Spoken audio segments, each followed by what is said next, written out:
Now, researchers from the Johns Hopkins Bloomberg School of Public Health have genetically modified mosquitoes to resist infection from dengue virus.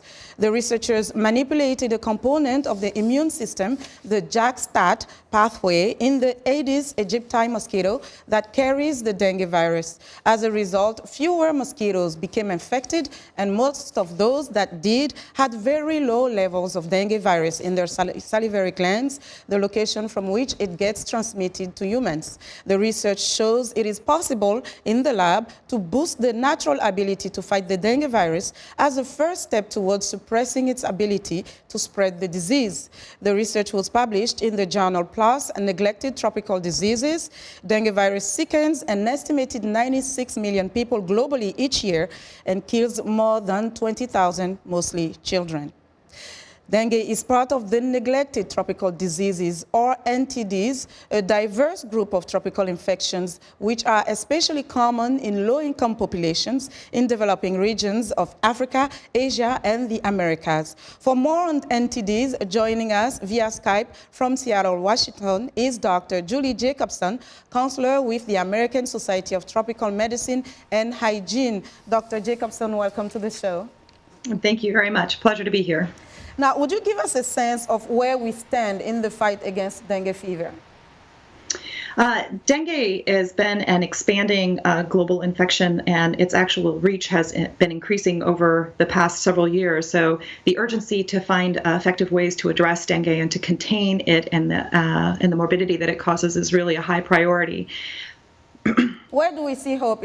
We saw that earlier I spoke about a research to modify mosquitoes. Where do you see the hope to be able to make progress? I think there's a couple different areas for dengue. I think the most exciting pieces that are coming forward right now are related to the mosquitoes. The report that you just gave on the dengue mosquitoes, but there's also a piece that's looking at bacteria that are a symbiotic relationship within the mosquito, that putting in a different kind of Wolbachia, it's a kind of bacteria, also alters the mosquito's ability to carry the virus, but it doesn't necessarily kill the mosquito, so it doesn't have as many environmental concerns with it. Has shown a great promise for that and both Zika.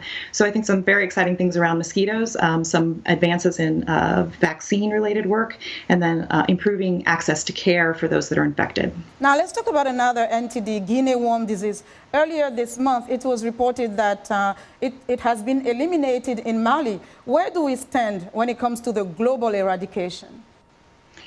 Guinea worm is a very exciting and challenging story. So guinea worm eradication is making great progress. There were about 25 cases last year in the world, and those come from 3 remaining countries: Ethiopia, South Sudan, and Chad. And the very exciting news is that Mali has had 1 year now with no reported cases in humans, and so that's very promising that they will successfully have achieved the elimination target and move us closer to eradication, which would be a great accomplishment for mankind, for one of the from some of the populations that are most marginalized on the planet. Now, looking ahead within the next 5 years, do you have any hope of any of the diseases that will be eradicated completely? Yeah, I think that, amongst the NTDs, we have some of the greatest accomplishments in global health that are very much unknown for much of the world because they don't affect most of the Western countries. Within that family of diseases, we have lymphatic filariasis, which is also called elephantiasis, causing huge swelling of limbs that's transmitted by a mosquito. Huge progress has been made in that, and actually 6 countries have already been verified or validated to have eliminated transmission, and 18 more no longer require treatment. And there's over 300 million people that no longer need to be treated for the disease. So great progress there. We're on track for eliminating within the next 10 years for that disease, and so it's very exciting. River blindness is another one with some great progress going for it for elimination. In one word, what would you say is the most challenging in addressing NTDs right now, in one word? Conflict. I think your show has been showing that. Okay. Conflict, huge challenge. Well, Dr. Jacobson, thank you so much for joining us. My pleasure. And that was Dr. Julie Jacobson. She's counselor with the American Society of Tropical Medicine and Hygiene. And that's our show for today, our health report rather for today. So stay in touch for more. Find me on Twitter at Linord Moudou. Back to you, Vincent.